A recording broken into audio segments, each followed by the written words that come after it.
मैं अमित विक्रम, नया बिहार न्यूज़ से आज आपके बीच में भारत का एक महत्वपूर्ण इतिहास लेकर आया हूँ। ये इतिहास है वैशाली के लिच्छवी गणराज का। लिच्छवी गणराज जहाँ से लोकतंत्र का जन्म हुआ, जहाँ से पूरे विश्व को लोकतंत्र के बारे में जानकारी मिली, हम उस गढ़ पर आए हुए हैं। ये आप सामने देख रहे हैं, ये जो भग्नावशेष है ये राजा विशाल का है। राजा विशाल जो लिच्छवी गणराज के राजा थे, उनका ये महल हुआ करता था, यहाँ पे सभा स्थल लगा करता था और यहीं से लिच्छवी गणराज का संचालन होता था। ये लिच्छवी गणराज की राजधानी है।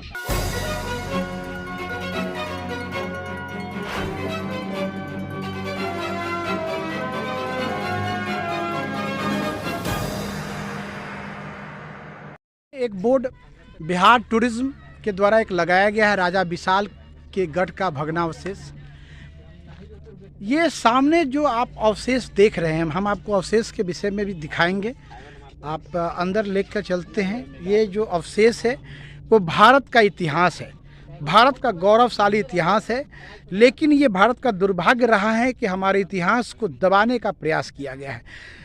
अंग्रेजी शासन हो चाहे मुग़ल शासन हो, इन दोनों ने भारत के गौरवशाली इतिहास को दबाने का काम किया और इतिहास में हमारे गौरवशाली इतिहास जो गुप्तकालीन इतिहास है, मौर्य वंश का इतिहास है, उसके विषय में कोई जानकारी नहीं दी गई। आप सामने देख रहे हैं ये जो आपको ईंट का जो ये स्ट्रक्चर बना हुआ है, ये जो भवन नुमा जो आपको बना हुआ है, ये राजा विशाल का सभा स्थल है। राजा विशाल यहीं से पूरे लिच्छवी गणराज को चलाते थे और यहीं से पूरे विश्व को लोकतंत्र का ज्ञान मिला। बज्जिका भाषा है, बज्जिकांचल क्षेत्र पड़ता है, बज्जिका भाषा है। वैशाली गढ़ के नाम से ये जगह मशहूर है और लिच्छवी गणराज की ये जगह है। राजा विशाल राजा हुआ करते थे और यहीं पे भगवान बुद्ध भी आए। भगवान बुद्ध की भी ये धरती है। भगवान बुद्ध को यहीं आपको आना पड़ा। वैशाली में ही भगवान बुद्ध को जो है उन्होंने अपना कर्म क्षेत्र बनाया। वैशाली जो भगवान बुद्ध की भी धरती है, वैशाली लोकतंत्र की धरती है। अक्सर हम जो भी लोकतंत्र से जुड़े हुए लोग हैं, समाजवादी लोग हैं या देश में जब भी लोकतंत्र की बात आती है तो वैशाली का नाम निश्चित आता है। लेकिन बदहाली के कारण आज वैशाली अपने इतिहास को ही धूमिल कर रहा है। खुदाई हुई है और पुरातत्व विभाग के द्वारा इसको खोदा गया है। खोदने के बाद ये भवन के अवशेष मिले हैं, आप देख रहे हैं। आज से सैकड़ों साल पहले, करीब ये 2000 वर्ष पहले की बात है, 2000 वर्ष पहले की बात है। उस वक्त ये निर्माण कार्य हुआ है। तो आप सोच सकते हैं उस वक्त की जो आपको घर बनाने की जो कला थी वो कितनी एडवांस थी कि इतने हजारों वर्ष बीत जाने के बाद भी मतलब जो है जुराई कामयाब है। अगर इसे नहीं तोड़ा जाता, मुग़ल शासन के द्वारा इसको तोड़ा गया। बहुत सारे अत्याचार हुए भारत में। भारत के जो बौद्धकालीन इतिहास है, मौर्य वंश है, गुप्त वंश है, उसको धूमिल करने का बहुत प्रयास किया गया। लेकिन फिर भी कुछ इतिहास बच गया जो आज आपके सामने हैं। दूर दराज से लोग, पर्यटन के लोग आते हैं यहाँ पर, हम आपको दिखा रहे हैं। ये राजा विशाल का गढ़ का ये भग्नावशेष है। सरकार के द्वारा इसको पार्क के रूप में डेवलप किया गया है। ये पार्क है, आप देख रहे हैं। ऐसे कई अवशेष वैशाली में हैं। हम आपको बारी बारी से समय समय पर अपने चैनल के माध्यम से उन चीज़ों को दिखाने का प्रयास करेंगे कि वैशाली जो लोकतंत्र की जननी है, लिच्छवी गणराज था यहाँ पर, वो इतना ऐतिहासिक क्यों है। बौद्ध धर्म के लोग यहाँ पर आते हैं, जैन धर्म के लोग यहाँ पर आते हैं और मंदिरें बनी हुई हैं। सामने आप देख रहे हैं, कुछ मंदिरों की तस्वीर आपको दिख रही है। आप देख रहे हैं ये मंदिर बने हुए हैं। आपको बहुत ऐतिहासिक जगह है, बहुत सुंदर जगह है, बहुत प्राकृतिक जगह है। बहुत प्राचीन कालीन इतिहास भारत का ये जगह समेटे हुआ है। खुदाई जब हुई, जब भारत सरकार ने खुदाई किया तो ये अवशेष हमें मिले जो बताते हैं कि कितना गौरवशाली इतिहास रहा होगा भारत का, जिसे मिटाया गया है। मुग़ल कालीन जो शासक थे उन्होंने भारत के गौरवशाली इतिहास को मिटाने का प्रयास किया, लेकिन इतिहास मिट न सका। लोगों को जानकारी हो गई अवशेष के माध्यम से ही, लेकिन भारतवासियों को भारत के प्राचीन इतिहास के बारे में जानकारी हो गई। प्रश्न ये उठता है कि आखिरकार सरकार जो है अभी भी पाठ्यक्रम में, जो देश का जो पाठ्यक्रम है, बच्चों को जो जानकारी दी जाती है, उनमें अभी तक जो है वो मौर्य वंश, गुप्तकालीन वंश, इन सबों के बारे में कोई विशेष जानकारी नहीं दी जाती है। क्यों, क्या कारण है? अभी भी हम मुगल कालीन जो शासक हैं उन्हीं के बारे में ज़्यादा जानते हैं, उनके द्वारा जो काम किए हैं उनको जानते हैं, लेकिन उससे पहले भी हमारा एक इतिहास रहा है, गौरवशाली इतिहास रहा है। लिच्छवी गणराज्य का इतिहास रहा है, मौर्य वंश का इतिहास रहा है, पाटलिपुत्र का इतिहास रहा है, मगध का इतिहास रहा है। इसके बारे में कोई जानकारी नहीं है। हमारे जो नौजवान पीढ़ी हैं, जो हमारे बच्चे जो अभी 8वां में हैं, 9वां में हैं, 10वां में हैं, 12वीं में हैं, 13वीं में हैं, उनको कोई जानकारी नहीं है। 13वीं मतलब जो ग्रेजुएशन में हैं, जो बच्चे इतिहास विषय लेते हैं उनको ही जानकारी हो पा रही है जो भी भारत का इतिहास है, लेकिन जो सामान्य बच्चे हैं, जो साइंस में पढ़ते हैं, उन बच्चों को जानकारी नहीं हो पाती है। भारत सरकार को एक ऐसा सिलेबस बनाना चाहिए जिसमें भारत का जो इतिहास है, गौरवशाली इतिहास है, उसकी जानकारी देश के हर एक नागरिक को मिले। हम उसे, भारत के इतिहास को क्लासों में नहीं बांट सकते हैं। एक ऐसी पढ़ाई की चर्चा हो, एक ऐसे विषय की चर्चा हो जो भारत का बच्चा जाने कि भारत का इतिहास क्या था। हमें भारत के इतिहास के बारे में नहीं बताया जाता है। ये भारत का एक दुर्भाग्य है कि यहाँ के जो भी सरकारी जो शिक्षा विभाग के लोग हैं वो भारत के इतिहास को दबाने का काम कर रहे हैं। आज भी 2022 में भी भारत के इतिहास को दबाने का काम किया जा रहा है। हम आपको लिच्छवी गणराज्य की जो जननी, जो लिच्छवी गणराज्य जहाँ से निकला और पूरे देश को, पूरे विश्व को लोकतंत्र के बारे में बताया लिच्छवी गणराज्य, हम उस जगह पे लेके आए। ये राजा विशाल का गढ़ है, यहीं पे सभा स्थल थी, यहीं से सभा होती थी और पूरे लिच्छवी गणराज्य का संचालन होता था। इस गढ़ की देखभाल के लिए सरकारी कर्मचारी एक नियुक्त है, उनसे भी हम इसके विषय में जानेंगे। शेष के अंदर लेकर आए हैं, आप देख रहे हैं ये ईंटें वगैरह जो हैं। उस वक्त जो मकान बनाने की जो कलाकारी थी, उस कलाकारी का अद्भुत नमूना आप देखिए। उस वक्त सीमेंट नहीं था, बालू नहीं था, फिर भी किस तरह से आपको जो है सो मकान बनाया जाता था। चौड़ी चौड़ी दीवारें देखिए, ये दीवार की जो चौड़ाई है वो करीब आपको 15 इंच है, इससे ज़्यादा है। मतलब मोटी मोटी दीवारें बनती थी, पत्थर को काट कर दीवारें बनाई जाती थी। ये कहीं ना कहीं एक सुंदर नमूना, और देख रहे कितने करीने से, कितने साइज से बनाई गई है। आप देखिए सबको साइज में मिलाया गया है, कोई दीवार टेढ़ी मेढ़ी नहीं है।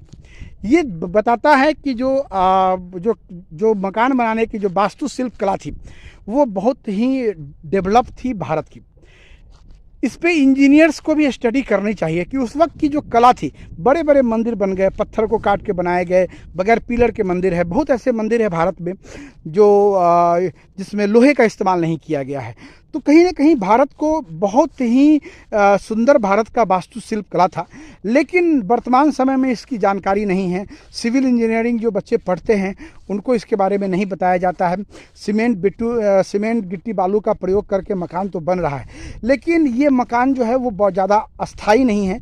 लेकिन हजारों वर्ष बीत जाने के बाद भी ऐसी ऐसी दीवारें हैं जो अभी भी हिल नहीं रही। आप देख रहे हैं ये दीवार की जो मोटाई है ये करीब 20 इंची के आसपास है। कितनी मोटी दीवार बनाई गई, और सब ईंट की जो साइज है, आप देखिए ईंट की साइज है सभी एक ही जैसी है। तो बहुत सुंदर ढंग से बनाया गया है। बहुत ही सुंदर वास्तुकला रही है भारत की। भारत का जो गौरवशाली इतिहास जो लगातार हम चर्चा करते हैं कि भारत का इतिहास बहुत गौरवशाली है, वो सिर्फ आपको इंजीनियरिंग आज पूरे देश में, पूरे वर्ल्ड में इंजीनियरिंग की बात होती है, तो वास्तुशिल्प कला जो है वो एक इंजीनियरिंग का एक बहुत खूबसूरत नमूना है। और उसका एक जीता जाता उदाहरण ये आपको भग्नावशेष है राजा विशाल के गढ़ का, कि देखिए किस प्रकार से ईंटों की जुड़ाई की गई है और सभी ईंट एक साइज में हैं, और एक सीधी दीवार बनाई गई हैं। और इतनी मजबूत, जबकि ना सीमेंट का प्रयोग किया गया है न बालू का प्रयोग किया गया है, फिर भी इतनी मजबूत दीवार बनाई गई। तो यही भारत का इतिहास है, यही भारत की विशेषता है, जिसे लंबे समय तक छुपा के रखा गया है। हमारे देश के जो इतिहासकार हैं, या जो इतिहास अंग्रेज़ों के द्वारा लिखा गया, जो इतिहास मुग़ल के द्वारा लिखा गया, उसमें भारत की इन चीज़ों के बारे में जानकारी नहीं है। ये इतिहास छुपाया गया है, जिसका नतीजा है कि नौजवान पीढ़ी इन चीज़ों को नहीं जान पा रही है। हम अमेरिका और इंग्लैंड की बात करते हैं, लेकिन अमेरिका और इंग्लैंड से भी बेहतर चीज़ें हमारे पास हैं, सिर्फ जानकारी का अभाव है। विशाल का जो गढ़ है, उसके भग्नावशेष पे एक सरकारी कर्मचारी भी हैं यहाँ पर, जो इस गढ़ की देखभाल करते हैं। पर्यटक जो आते हैं उनको सूचना उपलब्ध कराते हैं। हम इनसे बात करेंगे कि क्या इतिहास है इसका। सबसे पहले सर, आपका नाम जानना चाहते हैं। रमेश साहब। रमेश जी, आप यहाँ पे क्या हैं? MTS है। MTS मतलब कैडर MTS होता है, इसका सुरक्षा देना। अच्छा, सुरक्षा देना मतलब पर्यटक लोग जो आते हैं उनको। हाँ, पर्यटक। जी हाँ, हम जानना चाहते हैं रमेश जी कि क्या इतिहास है राजा विशाल के गढ़ का। ये विश्व का पहला एक देश है जो प्रथम, इसको डेमोक्रेसी कहते हैं विश्व का, मतलब नगर वधु यहाँ चुना जाता था, विश्व सुंदरी का दर्जा दिया जाता था। विश्व आम्रपाली यहीं की है। आम्रपाली यहीं की है। वो 6 लड़कियाँ थी, उसमें आम्रपाली सबसे मतलब उच्च सबके हेड थी। जी हाँ। और गाना बजाना का प्रोग्राम वो देती थी, 6 उसके साथ रहता था। सबका काम अलग अलग था। सत्ता को जो है नगर वधु चलाती थी। हाँ, नगर वधु। और ये 18 साल के जब हुई तब यहाँ आके इसको मतलब राजा के साथ सम्मानित करके या उसको नगर वधु बनाया। जी जी। और ये जो अवशेष है, इसके बारे में हम जानना चाहते हैं। अवशेष है, ये राजा का आपका सभा भवन हुआ। 7,777 इसका सदस्य था, जो विश्व में अपना ये विश्व विख्यात इतिहास है वैशाली का, उसमें सब बैठ के और यहाँ के जो राजा मतलब प्रजा था उसके प्रति नियम निष्ठा पारित होता था यहीं से। बड़ी बात है। आम्रपाली के विषय में हम लोग सुनते हैं, लेकिन जो चीज़ जिन्होंने बताई वो नगर वधु थी। और आज से हजारों वर्ष पहले भारत में महिलाओं के द्वारा शासन चलाया जाता था। ये इसका प्रमाण है वैशाली गणराज्य, लिच्छवी गणराज्य जो लोकतंत्र की जननी है। लोकतंत्र की शुरुआत यहीं से हुई और उसका संचालन महिला के द्वारा होता था। नगर वधु का दर्जा मिलता था। आम्रपाली नगर वधु थी और वो लिच्छवी गणराज्य का शासन चलाती थी। और यहाँ पे 7,000 से ऊपर जो है नगर जो सदस्य हुआ करते थे, जो पूरे शासन को चलाते थे। ये सभा स्थल था। बहुत बड़ा और बहुत सुंदर इतिहास है भारत का। लेकिन कहीं ना कहीं हमारे जो आने वाली पीढ़ी है, नौजवान पीढ़ी है, वर्तमान पीढ़ी है, वो भारत के गौरवशाली इतिहास को नहीं जान रही है। हम अमेरिका इंग्लैंड की बात तो ज़रूर करते हैं, लेकिन हमारे देश में ही बहुत ऐसी चीज़ें हैं जो अमेरिका और इंग्लैंड हमसे सीख रहे हैं, लेकिन हम नहीं सीख रहे हैं। हम नहीं जान रहे हैं कि लोकतंत्र की परिभाषा क्या है, लोकतंत्र किसके लिए बना है। लोकतंत्र भारत से ही निकला और पूरे विश्व में छाया। यही हमारे देश की सबसे बड़ी महानता है। भारत इसलिए आज विश्वगुरु नहीं है, हम विश्वगुरु थे और हैं। हमने विश्व को ज्ञान दिया, हमने लोकतंत्र का ज्ञान दिया, हमने लोगों को सभ्यता के बारे में जानकारी दिया, हमने लोगों को संस्कृति के बारे में जानकारी दिया। चाहे वो हड़प्पा संस्कृति हो, मोहनजोदारो हो, इन तमाम जो संस्कृतियां हैं वो ये बताती हैं कि भारत निश्चित तौर पे देश पूरे विश्व का गुरु है। आज हम आपको वैशाली गढ़ से हैं। नया बिहार न्यूज़ लगातार ग्राउंड रिपोर्टिंग कर रहा है और आपको बता रहा है भारत के इतिहास के बारे में। जो भी कमियां हैं उसके बारे में भी हमने बताई, और जो हमारे राजा विशाल के गढ़ का इतिहास है वो रमेश जी के द्वारा बताया गया है। मैं अमित विक्रम, नया बिहार न्यूज़ से, वैशाली। और यहाँ